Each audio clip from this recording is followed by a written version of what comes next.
Friends, welcome to Nila designs. இன்றைக்கான simple tips என்னென்னு பார்த்தீங்கன்னா, இப்போ நம்ம ஒரு ப்ளவுஸ் டிசைன் பண்ணிகிட்ருக்கோம். ஸோ இந்த டிசைனில் பார்த்தீங்க அப்படின்னு சொன்னால், நான் இது வரைக்கும் ஒர்க் பண்ணி முடிச்சிருக்கேன். இப்போது எனக்கு இதோட எட்ஜில் வந்து லீவ்ஸ் இருக்கிற மாதிரி பண்ணணும் நான். ஸோ இந்த லீஃபோட ஷேப் நான் எப்படி எடுத்திருக்கேன் அப்படின்னு சொன்னால், ஒரு 1 இன்ச் அளவுக்கு ஒரு 1 இன்ச் அளவுக்கு நான் வந்து என்ன பண்ணியிருக்கேன், பேப்பர், அதாவது ரொம்ப திக்கான பேப்பர் எடுத்திருக்கேன். நான் வந்து ஒரு மேரேஜ் இன்விடேஷனோட அட்டை எடுத்துக்கிட்டேன். அதில் 1 இன்ச் அளவுக்கு நம்ம கட் பண்ணி அந்த திலகம் ஷேப்பு கொண்டு வந்துட்டேன், லீஃப் ஷேப்பு கொண்டு வந்துட்டு இதில் நான் எப்படி பண்ணியிருக்கேன் அப்படின்னு சொன்னால், நம்ம இங்கே வந்து பீட்ஸ் கொடுத்து, அதாவது ஸ்டோன் ஒட்டி பீட்ஸ் அவுட்லைன் கொடுத்துருக்கோம். இந்த 2 பீடு, அதாவது ஃபஸ்ட்டு நம்ம லீஃப் கொடுக்கும்போது இங்கே ஷோல்டர் ஜாயிண்ட்டில் இடிக்கக்கூடாது இல்லையா, அதனால் ஒரு 1/2 இன்ச் வந்து நான் தள்ளி எடுத்திருக்கேன். பார்த்திங்கன்னா ஒரு 1/2 இன்ச்சு தள்ளி இந்த லீஃப் பேட்டர்ன் வர மாதிரி எடுத்திருக்கேன். ஸோ பார்த்திங்க அப்படின்னா இப்படி இருக்கும் என்னோடய லீஃப் பேட்டர்ன்,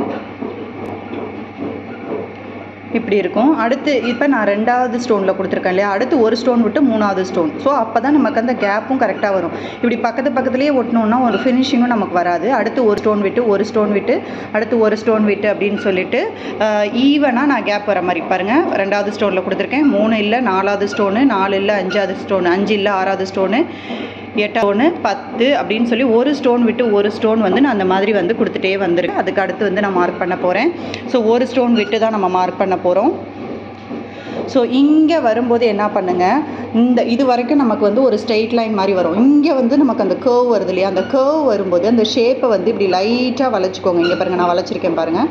அது மாதிரி இந்த மாதிரி லைட்டாக வளைச்சி போடும்போது நமக்கு அந்த ஃபினிஷிங் வந்து அவுட்புட் வந்து நல்லா வரும், ப்ளவுஸோட அவுட்புட்டு.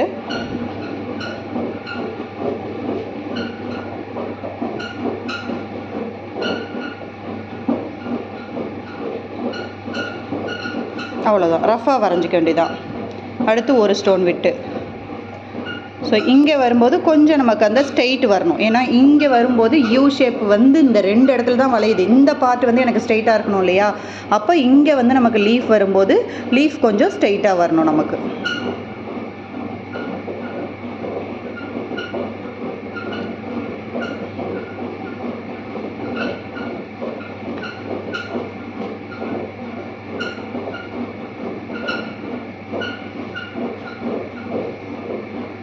ஸோ இதே மாதிரியே தான் ஃபுல்லாக பண்ணணும். நான் ஆல்ரெடி ஃப்ரண்ட் பண்ணி வச்சுருக்கேன். ஸோ பேக் நெக் போடும்போது தான் நான் வீடியோ எடுத்திருக்கேன். ஸோ இன்றைக்கான சிம்பிள் டிப்ஸ் இது தான். நமக்கு என்ன ஷேப்பு தேவையோ அந்த ஷேப்பை ரஃபாக ஒரு பேப்பரில் இந்த மாதிரி வரைஞ்சிக்கோங்க. வரைஞ்சிக்கிட்டு அதை வந்து ஃபஸ்ட்டு இனிஷியலாக பேக் நெக்கில் எப்போவுமே லெஃப்ட் சைடில் வச்சு ட்ரை பண்ணுங்கள். அதே மாதிரி ரைட் சைடுக்கு ஈக்குவலாக வருதான்னு சொல்லியும் நீங்கள் பார்த்துக்கோங்க.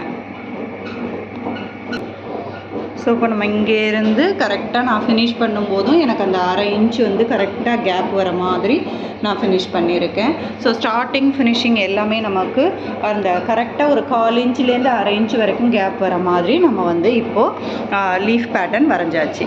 ஸோ இன்றைக்கான சிம்பிள் டிப்ஸ் இது தான். தேங்க்யூ.